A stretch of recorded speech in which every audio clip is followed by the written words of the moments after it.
은혜로운 찬양 너무너무 감사합니다.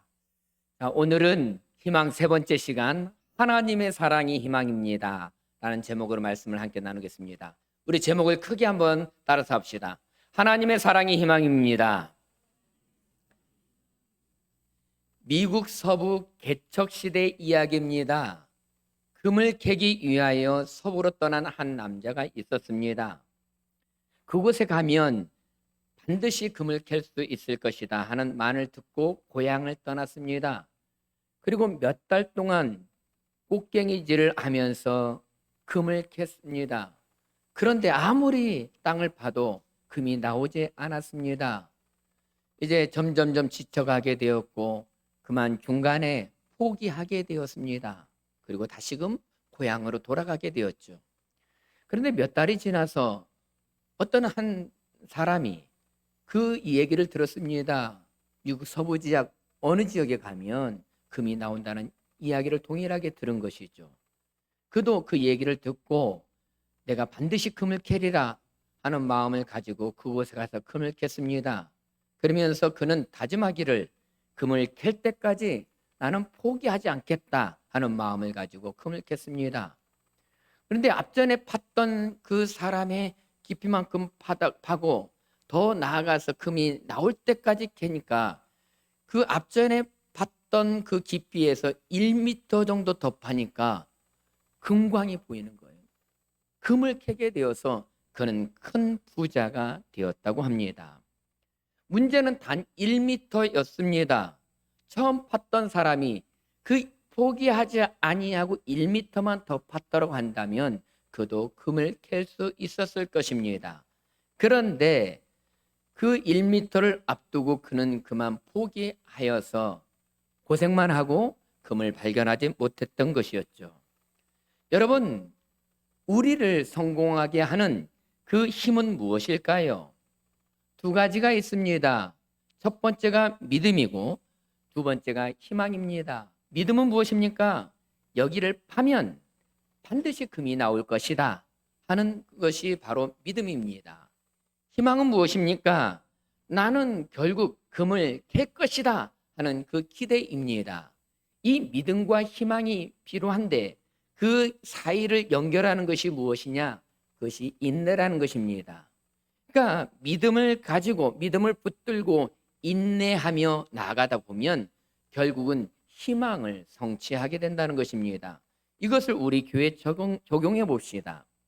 여러분, 전주 갈릴리 교회는 하나님의 은혜와 축복이 가득할 것이다. 이것이 믿음입니다. 그런데 나는 이 교회에 나와서 예배할 때 하나님을 섬길 때 그 은혜와 축복을 받아 누릴 것이다. 이것이 희망의 기대입니다. 그러니까 이 믿음과 희망 여러분들이 갖기를 주의 이름으로 축원합니다. 그 사이에 필요한 것이 무엇인가? 인내가 필요하다는 것입니다. 저는 3주 전부터 희망 시리즈를 말씀드리고 있습니다. 희망은 믿음에서 온다고 처음에 말씀을 드렸고 또한 그 믿음이 희망을 견고하게 한다고 그 2주 전에 말씀을 드렸습니다. 그리고 그 희망이 자라기 위해서는 화평이 필요함을, 평화가 필요함을 말씀을 드리게 되었습니다. 오늘은 세 번째 시간에 그 희망은 구체적으로 어떻게 우리 가운데 열매를 맺고 어떻게 다가오는지 오늘 말씀을 통해서 함께 살펴보게 될 텐데 특별히 베드로전서 3장 15절은 이렇게 말하고 있습니다. 같이 읽어볼까요? 시작. 너희 마음에 그리스도를 주로 삼아 거룩하게 하고 너희 속에 있는 소망에 관한 이유를 묻는 자에게는 대답할 것을 항상 준비하되 온유와 두려움으로 하고. 한마디로 이 말입니다. 너희 가운데 희망을 갖는 이유가 무엇인가? 소망을 갖는 이유가 무엇인가?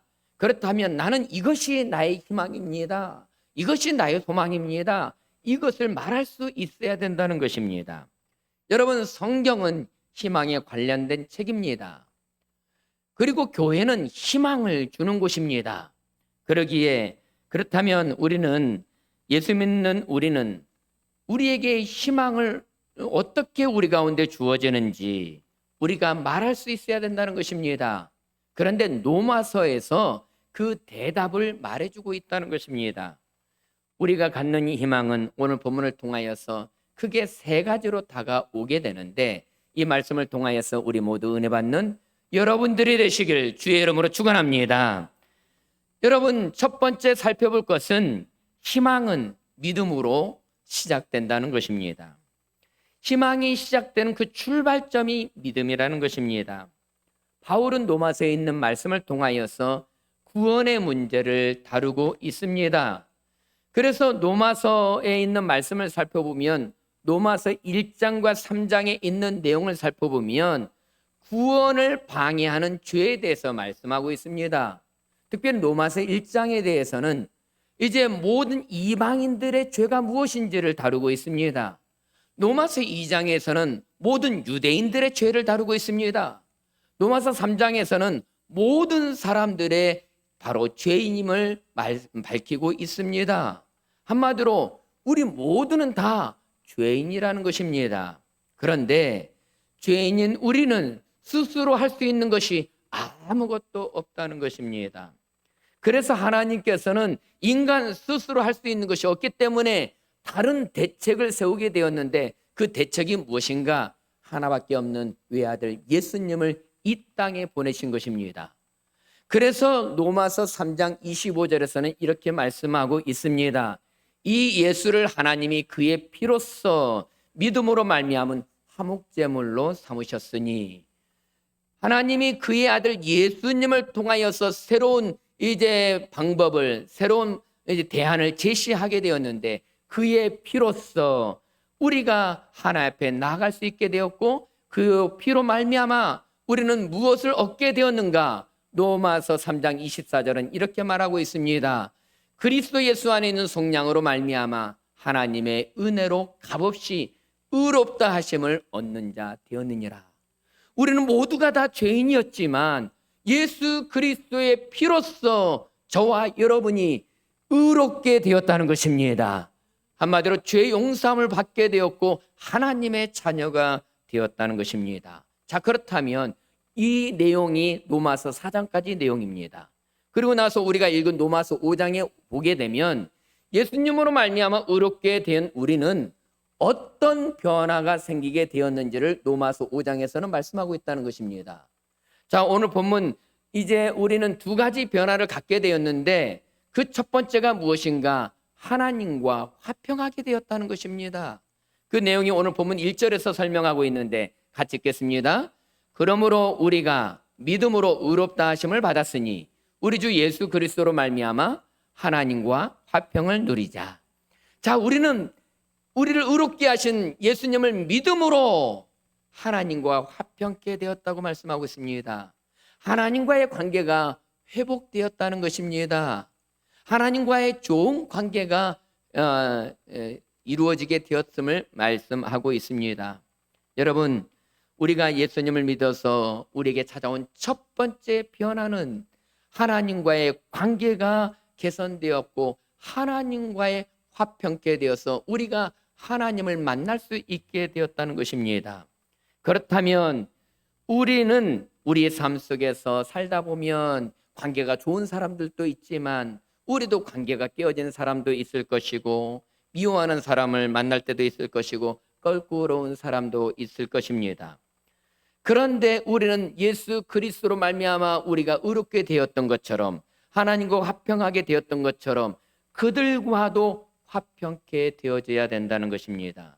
그러기에 오늘 우리는 이제 하나님과 화평케 된 사람은 다른 사람과도 관계가 개선된 자리로 나아가야 할 것을 성경은 말씀하고 있다는 것입니다. 이것이 진정한 믿음의 첫걸음이라는 것입니다. 여러분, 우리가 다른 사람과 화평한 관계로 나가기 위하여서 우리 가운데 먼저 해야 할 것이 무엇인가? 먼저 사과할 줄 아는 사람이 되어야 된다는 것입니다. 우리는 대부분 이렇게 생각합니다. 잘못한 사람이 먼저 찾아와서 나에게 용서를 구해야만이, 사과해야만이 내가 그와 관계가 개선될 수 있다고 이렇게 말을 합니다. 그런데 복음은 반대입니다. 여러분, 우리가 먼저 하나님께 간 것이 아닙니다. 하나님이 먼저 우리 가운데 다가오셨습니다. 하나님이 먼저 우리에게 손을 내밀어 주셨습니다. 하나님 먼저 우리를 용서해 주셨습니다. 우리가 완전해서가 아니라, 우리가 자격이 있어서가 아니라, 하나님은 먼저 우리와 화평하기 위하여서 먼저 희생하시게 되었고 먼저 다가오시게 되었다는 것입니다. 그렇다면 하나님과 화평케 된 우리가 해야 할 일은 무엇인가? 먼저 내가 관계 개선에 힘쓰는 사람이 되고 내가 먼저 손을 내미는 사람이 되어야 된다는 것입니다. 여러분, 가정에서 부부간에 살다 보면 티격태격 할 수도 있습니다. 의견 충돌이 있을 수도 있습니다. 저희 가정 얘기를 해드릴까요? 어제 어제가 아닌가요? 이틀 전인가요? 우리 헌금 모지를 우리가 주보가 아니라 게시판에 하잖아요. 이제 그것을 하는데 제가 가로로 했어요. 왜냐하면 가로로 해야 공백이 좀 덜 생길 것 같아서. 아내가 세로로 하지 왜 가로로 하냐고 그래요. 여러분, 가로로 할 수도 있고 세로로 할 수도 있습니다. 나는 이런 이유로서 가로로 했다 했더니 이제 납득이 가는가 봐요. 여러분, 가로로 할 수도 있고 세로로 할 수도 있고 지학을 끝에서 짤 수도 있고 가운데서 짤 수 있고 그러지 않습니까? 그런데 중요한 것은 무엇이냐면 그때 서로 티격태격 했다고 말하지 않고 끝까지 버티는 것, 그것이 이기는 것이 아니라는 것입니다. 우리는 복음을 받은 사람들입니다. 그렇다고 한다면 주님이 먼저 다가온 것처럼 우리가 먼저 상대방에게 다가가고 먼저 손을 내밀고 먼저 사과하는 것이, 그것이 복음입니다. 그렇다고 한다면 믿음이 깊은 사람은 성경을 많이 아는 사람이 아니라 먼저 말 거는 사람이요, 먼저 손을 내미는 사람이요, 먼저 이제 사과하는 사람입니다. 이 사람이 믿음이 깊은 사람이라는 것입니다. 그렇다면 우리는 용서의 기준도 바뀌어야 된다는 것입니다. 하나님이 우리를 용서하신 기준은 우리가 충분히 받을 만한 그만큼 반성했기 때문이 아닙니다. 우리가 완전히 바뀌었기 때문이거나 우리가 자격이 충분해서가 아닙니다. 예수 그리스도의 피 때문에 하나님께서 저와 여러분을 의롭게 해주시고 용서해 주신 것입니다. 자, 그렇다면 우리가 다른 사람을 용서하는 데 있어서 그 사람이 다 개과천선을 했기 때문이 아니라 주님께서도 우리를, 불완전한 우리를 먼저 용서해 주셨던 것처럼 우리도 다른 사람을 용서해 주는 것, 그리고 관계를 개선하고 다른 사람과 화평케 하는 사람, 이것이 바로 이제 희망을 안고 살아가는 믿음의 사람들이라는 것입니다. 사랑하는 여러분, 우리의 사명은 갈등을 만드는 것이 아닙니다. 갈등 있는 사람들, 그들에게 다가가서 관계를 회복시키고 살리는 사람이 참으로 우리의 사명이라는 것입니다. 여러분들이 그 사명을 감당하기를 주의 이름으로 축원합니다. 그런데 더 중요한 변화가 있습니다. 믿음으로 의롭게 된 사람, 첫 번째는 하나님과 화평케 되었다고 한다면 두 번째 주어지는 은혜는 무엇이냐? 변화는 무엇인가? 우리가 하나님 앞에 은혜로 당당히 그 은혜 보좌 앞에 나갈 수 있게 되었다는 것입니다. 그것이 오늘 본문 2절에서 설명하고 있는데 같이 읽을까요? 시작.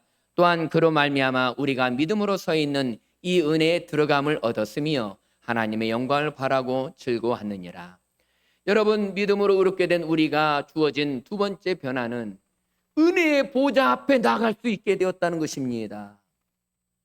죄인들은 그 은혜의 보좌 앞에 나갈 수가 없는데 주의 보혈로 의롭게 된 우리는 누구든지 은혜의 보좌 앞에 나아가서 마음껏 하나님의 은혜를 구하며 하나님의 사랑을 구하며 하나님의 축복을 구할 수 있는 존재가 되었다는 것입니다. 이것이 얼마나 아름답고 영광스러운 일인지 모릅니다. 여러분, 하나님께서 먼저 우리에게 문을 활짝 열어놓고 믿음으로 서 있는 사람을 환영해 주시고 반겨주시게 되었다는 것입니다. 이것은 우리가 잘해서가 아니라는 것이죠. 그래서 에베소서 2장 18절은 이렇게 말하고 있습니다. 이는 그로 말미암아 우리 둘이 한 성령 안에서 아버지께 나아감을 얻게 하려 하심이라. 여기에서 그로 말미암아 말씀하고 있습니다. 같이 합시다. 그로 말미암아 여러분, 아버지께 나아갈 수 있는 은혜는 그 조건이 나에게 있는 게 아닙니다. 그로 말미암아 예수 그리스도를 통하여 은혜의 보좌 앞에 나갈 수 있게 되었던 것입니다. 사랑하는 여러분, 그러기에 우리는 무엇으로 하나님 앞에 설 수 있겠습니까? 오직 믿음, 오직 은혜로 아버지 앞에 설 수 있다는 것입니다. 그러기에 오늘 우리는 은혜 아니면 살아갈 수 없는 존재입니다. 은혜 아니면. 우리 반지자님 한번 쳐듬 한번 쳐주시겠습니까? 은혜 아니면 나서지 못하네. 십자가의 그 사랑 능력 아니면 나서지 못하네. 은혜 아니면 나서지 못하네. 놀라운 사랑 그 은혜 아니면 나서지 못하네. 여러분, 이 가사를 보십시오. 우리는 은혜 아니면 서지 못한다는 것입니다. 십자가의 그 능력으로 우리는 살아갈 수밖에 없는 존재라는 것입니다. 그래서 얻은 것이 무엇인가?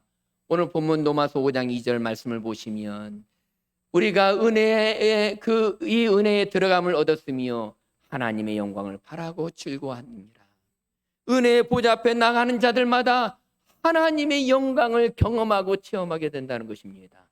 사랑하는 성도 여러분, 오늘 예배의 자리에, 은혜의 자리에 나오신 여러분, 오늘 예배 가운데 임하는 하나님의 영광을 경험하고 체험하는 여러분이 되시길 주의 이름으로 축원합니다. 사도 바울은 다메섹 도상에서 예수님을 만난 이후에 그의 눈은 보이지 않았지만 그 하나님의 임재 가운데 거하는 하나님의 영광을 바라보며 빛 가운데 임한 하나님의 영광을 바라보며 그 무엇과도 비교할 수 없었다고 말씀하고 있습니다. 저는 소망합니다. 기대합니다. 이 예배 가운데 하나님의 임재와 영광으로 충만케 하여 주옵소서. 예배하는 우리 모든 성도들이 예배하는 이 한 시간 하나님의 영광을 맛보고 체험케 하여 주옵소서. 이것을 놓고 얼마나 기도하는지 모릅니다. 누구든지 이곳에 와서 예배하는 자들마다 거룩하신 하나님의 영광을 누리며 경험할 수 있길 바랍니다. 내 눈 주의 영광을 보네. 사랑하는 여러분, 주의 은혜, 주의 영광을 보는 하나님의 사람이 되는 것이 중요합니다. 저는 매일마다 기도합니다. 하나님, 전주 갈릴리 교회가 하나님의 영광으로 충만한 교회 되게 하여 주옵소서. 얼마나 많은 사람이 예배하는 것보다 더 중요한 것은 이곳에 하나님의 영광으로 충만하기를 원합니다. 특별히 예배하는 한 사람 한 사람이 그저 왔다 그저 예배 드리고 끝나는 것이 아니라 예배 가운데 임재하시는 하나님의 영광을 경험하게 하여 주옵소서. 그 은혜를 여러분 경험하는 여러분들이 되시길 주의 이름으로 축원합니다. 두 번째, 사도 바울이 말한 희망의 단계 두 번째는 무엇인가? 희망은 고난을 통해 강해진다는 것입니다. 여러분, 사도 바울이 말한 희망의 두 번째 단계는 고난을 언급하고 있습니다. 오늘 본문 3절 4절 말씀 같이 보겠습니다. 다만 이뿐 아니라 우리가 환난 중에도 즐거워하나니 이는 환난은 인내를, 인내는 연단을, 연단은 소망을 이루는 줄 알미니라. 여러분, 희망은 반드시 고난을 통하여 열매를 맺습니다. 왜 바울은 희망을 찾는 우리에게 고난을 이야기했을까요? 3절 말씀을 다시 한번 보시면 다만 이뿐 아니라 우리가 환난 중에도 즐거워하나니, 여러분 이 말씀을 보십시오. 환난이 끝난 다음에 즐거워한다고 이렇게 표현하고 있지 않습니다. 환난이 진행되어지고 있는 한복판에 있는데 사도 바울은 우리가 즐거워한다 그랬습니다. 고난, 환난 우리가 다 힘들어합니다. 싫어합니다. 그런데 어떻게 환난 가운데 있는데 즐거워할 수 있을까요? 이유는 이것입니다. 환난이 주는 유익, 고난이 주는 유익이 있기 때문에 사도 바울은 환난 중에도 즐거워한다 이렇게 말씀하고 있습니다. 여러분, 환난이 주는 유익이 무엇입니까? 오늘 본문 3절 4절 말씀을 다시 한번 보시면 이렇게 성경 기록되어 있습니다. 환난은 인내를, 인내는 연단을, 연단은 소망을 이룬 줄 알미니라. 여러분, 고난과 환난은 우리에게 인내를 줍니다. 연단을 가져다 줍니다. 결국 소망, 희망을 가져다 준다는 것입니다. 환난과 고난을 통하여 그 통과하면서 우리가 단련되어지게 되어지고 믿음의 사람, 담대한 사람으로 열매 맺게 된다는 것입니다. 여러분, 우리가 인생을 살아가면서 고난과 환난이 없기를 기도하지 마시고 그 과정에 혹시 통과할 때 하나님, 내가 넘어지거나 쓰러지지 않고 그 과정을 통하여 그 과정 속에서도 감사하며 즐거워하겠습니다. 그 환난을 통하여 오히려 연단되어지고 인내하며 소망과 희망을 이루는 자가 되게 해달라고 기도하십시오. 오히려 환난은 우리로 하여금 더욱 강하고 담대한 사람으로 세워지게 된다는 것입니다. 지금 2026년 이탈리아 밀라노에서는 동계올림픽이 열리고 있습니다. 우리나라의 최초로 금메달을 안겨준 사람이 최가원 선수인데 스노보드 하이파이브 종목에서 금메달을 땄습니다. 그런데 이 최가원 선수가 고등학교 선수인데 1차 시기에 저렇게 스노보드를 타다가 착지를 잘못해서 큰 무릎 부상을 입게 되었습니다. 그러고 나서 응급히 의료진이 오게 되었었고 너무나 통증이 심했다고 그래요. 더 이상 뛸 수 없을지 몰라서 앉아서 울고 있는 모습이 보입니다. 그런데 포기하지 않았습니다. 2차 시기에 다시금 도전합니다.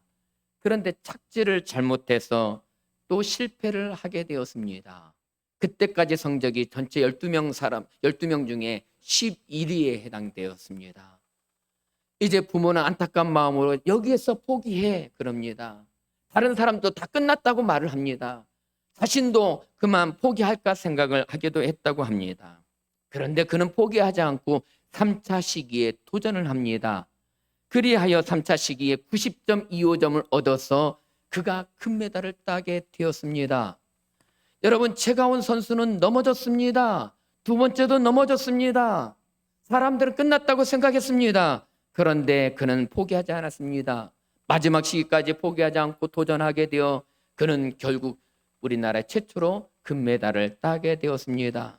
여러분, 이것이 바로 신앙인의 모습입니다. 우리의 인생에도 1차 시기에 넘어질 수 있습니다. 2차 시기에 실패할 수도 있습니다. 여러분, 우리는 어떻습니까?